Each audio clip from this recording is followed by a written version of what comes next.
Welcome you all students, come back to our next video.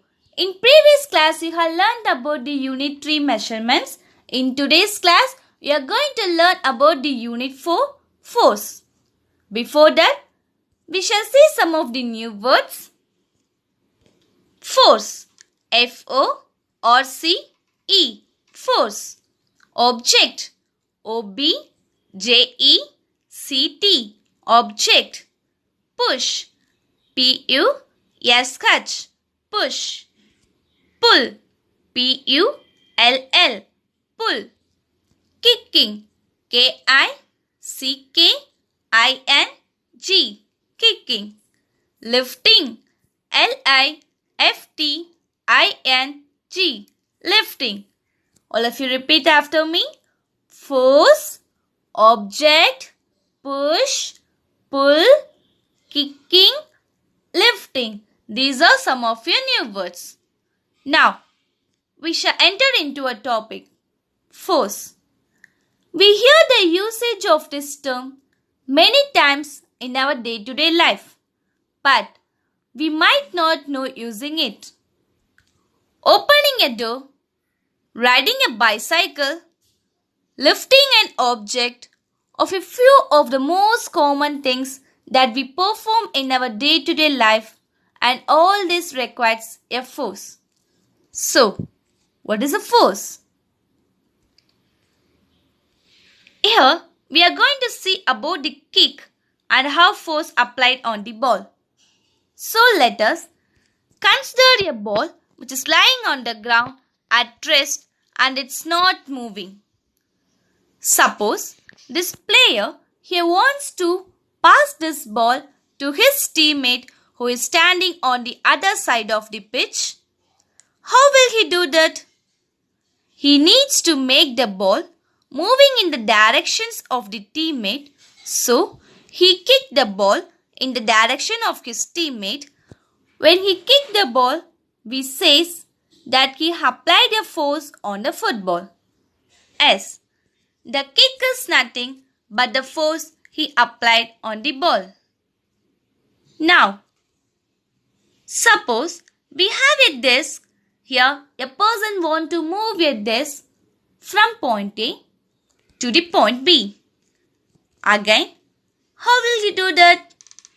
Here, he will push the desk towards the point B.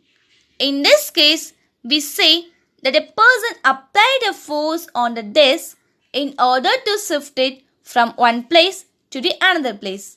So here, the push is first applied on the desk. Similarly, when we lift an object from a table, here force is applied on the pen to lifting it from the desk.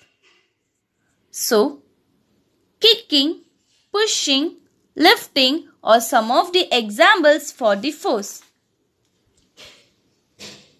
Hitting, force applied on the wall. Yes, hitting a hammer on the nail is a force applied on the wall.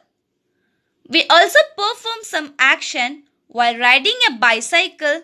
We paddling continuously to keep it in the motion. Here, paddling is the force applied on the object. Now, what about stopping a moving ball? Yes, even stopping a ball, we applied a force. Like this, opening a door or playing the guitar or moving the desk from one place to another, the force is applied here. Likewise, the pushing and pulling comes under two names of the force. For example, when we open the drawer, we are simply pulling a top of the drawer to open it.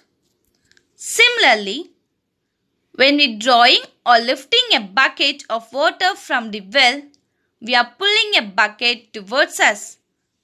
So, we are lifting a bucket of water from the well, or we open a drawer to pull the top of the drawer. We using the pulling force is here. So, pushing and pulling are together acting in the force. Suppose there are a book on the table, either we can push it or we can pull it. So, from this we can say the meaning of the force: push or pull of an object is considered a force. Push or pull come from the objects interacting with one another. Definition of the force: a force is a push or pull upon an object resulting from the object interaction with another object. For example, the book is on the table. We can either push or we can either pull. So a force is a push or pull upon an object. So here object is a book. So resulting from the object interaction with another object. So a book is placed on the table. It is an interaction with another object. Now, I hope that you understand about the topic of force. Now here are some of your follow-up work. List some of the pushing and pulling objects in your day-to-day life. I hope that you are clear and understand about the topic of force and what is the meaning and definition and what is meant by push and what is meant by pull. I see you in the next video, students. Thank you, students.